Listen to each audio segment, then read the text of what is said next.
Have you ever started something new and exciting, like learning a new skill, starting a business, or launching a big project?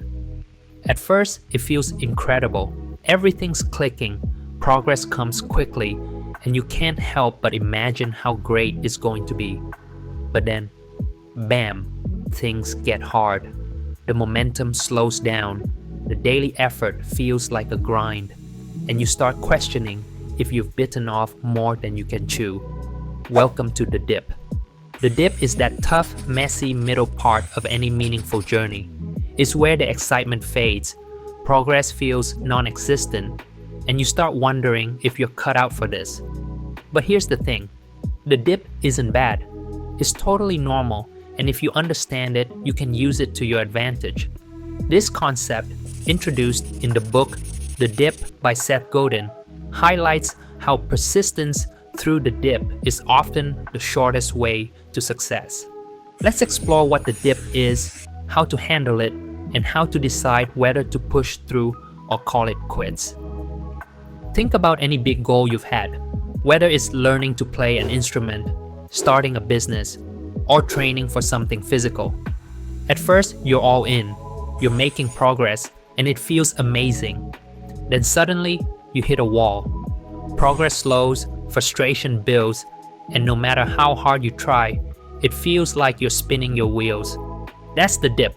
It's that stretch of hard work where results aren't obvious yet. Imagine you're learning to figure skate. At first, gliding around is fun and easy, but then you try a tricky jump and fall over and over again.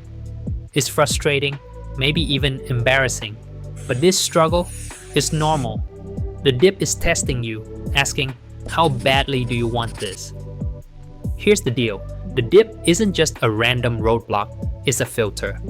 It's there to separate those who are half-hearted from those who are all in. A lot of professional fields design dips on purpose. Think about medical school. Students have to get through notoriously tough courses like organic chemistry. Why? To weed out anyone who isn't fully committed to becoming a doctor. The same principle applies to CEOs. Sure, being a CEO looks glamorous, private jets, big salaries, decision-making power, but the path to get there is a 20 or 25-year grind through tough assignments, long hours, and relentless pressure. That's the dip in action, ensuring that only the most committed make it through.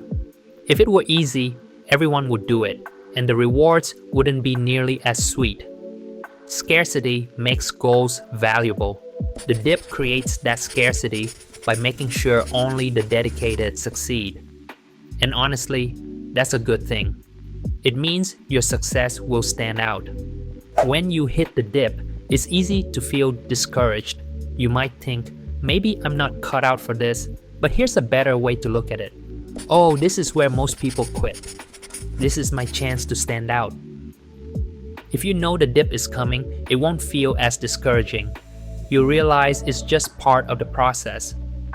The dip isn't just about pushing through difficulty, it's about growth. Think of it as the training ground that's preparing you to achieve your goal. It's also a way to weed out the competition. For example, if you're starting a small business, the challenges, tight cash flow, tough customer acquisition aren't there to stop you. They're there to prepare you. If you can push through, you'll come out stronger, smarter, and better equipped for success.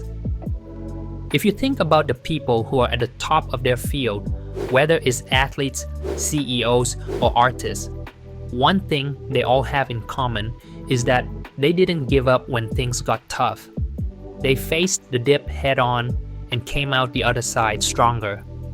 The difference between those who are great and those who are average isn't just talent, it's persistence. Take professional athletes, for example. They spend years pushing through grueling training regimens, injuries, and setbacks. It's not easy, but it's what makes them champions. Or consider entrepreneurs who stick with their ideas through tough financial times or multiple product failures.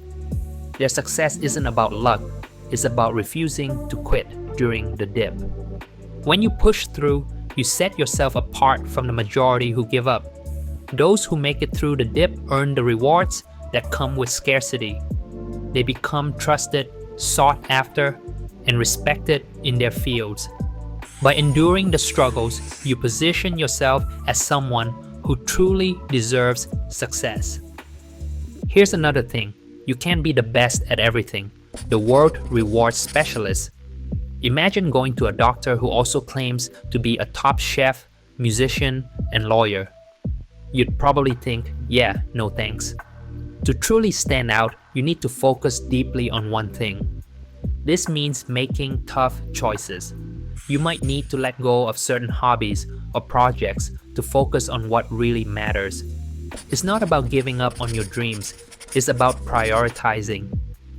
Think of it like a woodpecker. If it taps 20 times on 1,000 trees, it'll go hungry. But if it taps 20,000 times on one tree, it'll get dinner. Focus is what helps you break through. So, when should you quit and when to stick it out? Not every dip is worth pushing through. Sometimes, quitting is the smartest move. But how do you know when to keep going and when to walk away?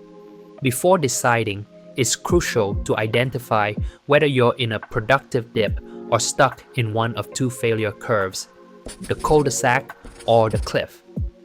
These are patterns where no amount of effort will yield meaningful progress, and quitting isn't just an option, it's necessary.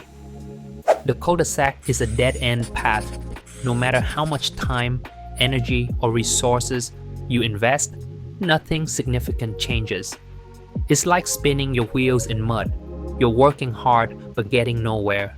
Examples include staying in a boring job with no growth opportunities, investing in a business idea that has no demand or doesn't solve a real problem, or working in a dying industry like newspapers. Advertising revenue in the newspaper world has plummeted, and circulation numbers are dropping at an accelerating pace. If you're in that industry, you might find yourself stuck in a system that no longer works, no matter how much effort you put in. The cliff is even more dangerous. It's a path where sticking it out doesn't just waste resources, it leads to irreversible consequences. Cliffs often feel deceptively stable at first. Things seem to be going okay, but underneath, collapse is inevitable. For example, smoking might feel enjoyable initially, but it ultimately leads to serious health issues like lung cancer. Another example could be poor financial habits, like relying heavily on credit cards to sustain a lifestyle you can't afford.